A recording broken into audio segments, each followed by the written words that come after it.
தாய் தமிழ் உறவுகளுக்கு வணக்கம். உங்கள் வாக்கு திருடர்களுக்கா உங்கள் வாக்கு திருடர்களுக்கா என்ற தலைப்பில் இந்த காணொளியை நாம் காண்கிறோம்.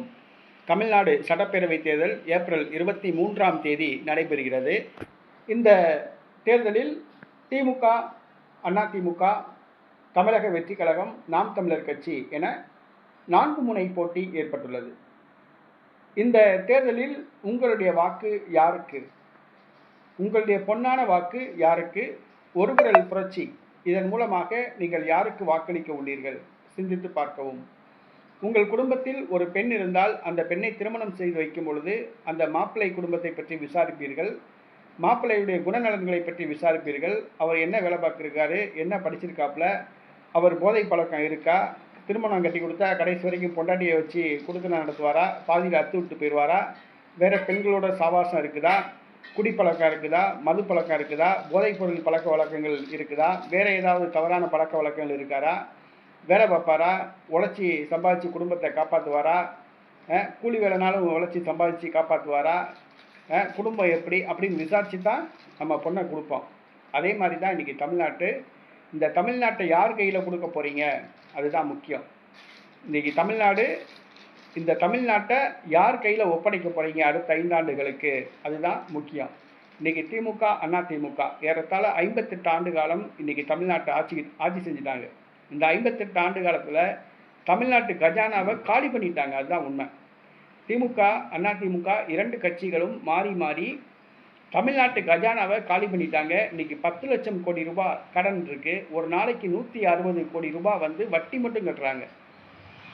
இன்றைக்கி தமிழ்நாட்டில் உள்ள அமைச்சர்கள் அனைவருமே, திமுக அமைச்சர்கள் இருந்தாலும் சரி, அதிமுக முன்னாள் அமைச்சர்கள், கவுன்சிலர்கள், சட்டமன்ற உறுப்பினர்கள், பாராளுமன்ற உறுப்பினர்கள், மேயர்கள், யாருனாலும் சரி, பஞ்சாயத்து போர்டு பிரசிடென்ட்னாலும் சரி, அவங்க திமுக, அதிமுக எந்த கட்சியை சேர்ந்தவங்களாக இருந்தாலும் சரி, கோடி கோடியாக கொள்ளையடித்து சொத்து சேர்த்துறாங்க. இன்றைக்கி அமைச்சர் பதவி வைத்தாங்கன்னா அவங்க 1 லட்சம் கோடி ரூபா சொத்து சேர்த்துறாங்க. அந்தளவுக்கு ஆயிடுச்சு. இன்றைக்கி தமிழ்நாட்டில் உள்ள கல்குவாரிகள் 70% திமுக அமைச்சர்கள்ட்ட இருக்குது, 30% அதிமுக காரவங்கள்ட்ட இருக்குது. இன்றைக்கி தமிழ்நாட்டில் போகிற கமிஷன் மட்டும் 70% திமுகவுக்கு போகுது, 30% அதிமுகவுக்கு போகுது. அதிமுகவுக்கு வாயை அடைக்கிறக்காண்டி, எதிர்கட்சிங்கிறனால வாயை அடைக்கிறக்காண்டி கொடுப்பாங்க.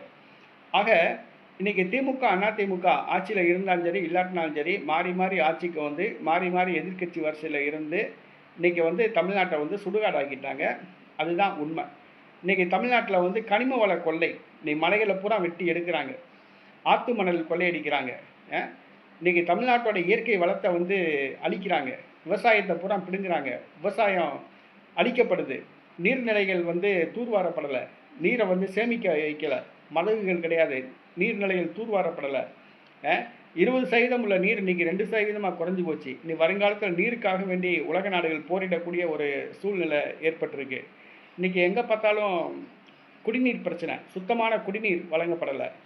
அடுத்ததாக தரமற்ற சாலைகள், குண்டும் குழியுமான சாலைகள், அடுத்ததாக மின்சார தடை, இப்படி தமிழ்நாட்டில் எங்கே பார்த்தாலும் பல்வேறு பிரச்சனைகள் இருக்குது. ஆக இந்த திமுக, அதிமுக 2 பேரும் ஆட்சிக்கு இன்றைக்கி தமிழ்நாட்டை சுடுகாடாக்கிட்டாங்க. அதுதான் உண்மை. இன்னும் கொஞ்ச நாளில் விவசாயம் அளிக்கப்படும், தமிழ்நாடு பாலைவனம் மாதிரி மாறி போயிடும். இன்றைக்கி உலக நாடுகள், இன்றைக்கி ஈரான், அமெரிக்கா சண்டை, இந்த சண்டையில் பெட்ரோல் கிடைக்க மாட்டேங்குது, சமையல் எரிவாயு கிடைக்க மாட்டேங்குது. இன்றைக்கி விவசாயத்தை அழிச்சிட்டாங்கன்னா இன்றைக்கி நாம் பிற நாடுகளில் தான் உணவுப் பொருளுக்காண்டி கையேந்தி இருக்கணும். அங்கே சண்டைன்னா நாளைக்கு உணவுப் பொருள் வராது. நம்ம உணவுக்காண்டி கையேந்த வேண்டிய சூழ்நிலை. இன்றைக்கி நம்ம விவசாயத்தை பெருக்கி, நம்ம விவசாயத்தை நல்லபடியாக அவங்கள வாழ வச்சோம்னா, விவசாயத்தை பாதுகாத்தோம்னா, ஒரு 50 வருஷத்துக்கு பிறகு உலக நாடுகளே நம்மகிட்ட கையேந்தும் உணவு தானியத்துக்காக வேண்டி. ஆக இன்றைக்கி உள்ள அரசாங்கங்கள் திமுக, அதிமுக இந்த 2 கட்சியுமே இன்றைக்கி நிர்வாக சீர்கேடற்ற ஒரு ஆட்சியை நிர்வாக சீர்கேடுள்ள ஒரு ஆட்சியை நடத்திட்டு இருக்காங்க. இவங்க 2 பேருமே தமிழ்நாட்டோட எதிர்காலத்தை பற்றி யோசிக்காமல் நிகழ்காலத்துக்கு தேவையானதை மட்டும் செஞ்சுக்கிட்டு இருக்காங்க. அதாவது ஜஸ்ட் ஒரு 500 கொடுத்தா நம்ம அடுத்து வெற்றி பெற்றுடலாம், 5000 கொடுத்தா அவங்கள திருப்தி அடைய வச்சிடலாம் அப்படின்ட்டு தொலைநோக்கு திட்டத்தோடு இவங்க ஆட்சி செய்யலை. பொதுவாகவே இந்த திமுக, அதிமுக 2 பேரும் நல்லாட்சி தரல. இதை தமிழக மக்கள் புரிந்து கொள்ளணும். திமுக, அதிமுகவை சார்ந்தவங்க கவுன்சிலர் ஆனாலும் சரி, எம்எல்ஏ ஆனாலும் சரி, எம்பி ஆனாலும் சரி, அமைச்சர் ஆனாலும் சரி, முதலமைச்சர் ஆனாலும் சரி, மேயர் ஆனாலும் சரி, கோடி கோடியாக கொள்ளையடிக்கிறாங்க. அதுதான் உண்மை. தமிழக மக்கள் புரிந்து கொள்ள வேண்டும். உங்களுடைய பொன்னான வாக்கு யாருக்கு? நீங்கள் யாருக்கு ஓட்டு போட போகிறீங்க? அதை புரிஞ்சுக்கோங்க. இன்றைக்கி நாம் தமிழர் கட்சி நான் ஆள் மாற்றத்தை விரும்பலைங்குது. திமுக 5 வருஷம் ஆள்வதும், 5 வருஷம் கழிச்சு திமுகவை அதிமுகவை வந்து உட்கார வைப்பதும், திருப்பி 5 வருஷம் திமுக உட்கார வைப்பதும், இப்படி மாற்றி மாற்றி வந்து ஆள் மாறாட்டம் தான் பண்ணிகிட்டு இருக்கோம். ஆள் மாறாட்டத்தை நம்ம செய்ய போகிறது கிடையாது. ஆட்சி மாற்றத்தை செய்ய போகிறது கிடையாது. அடிப்படை மாற்றத்தை நம்ம வந்து கொண்டு வர போகிறோம். இன்றைக்கி நாம் தமிழர் கட்சி ஆட்சியில் தூய குடிநீர், மருத்துவம், கல்வி இந்த 3 தான் இலவசம். மற்ற எதுவுமே இலவசம் கிடையாது.